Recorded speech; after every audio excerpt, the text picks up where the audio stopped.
In front of me is Motorola Moto G13, and today I would like to show you how you can switch on or off location of this device.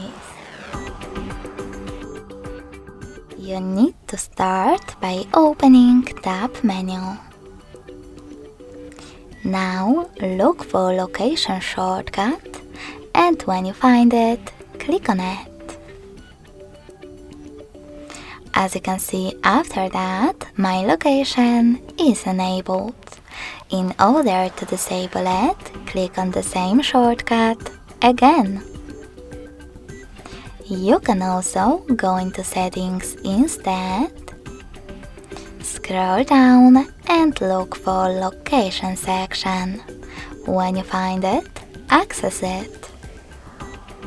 Lastly, click on this switcher next to use location to switch it on or off. Thanks so much for watching. If you enjoyed this video, leave a like, comment and subscribe. Bye!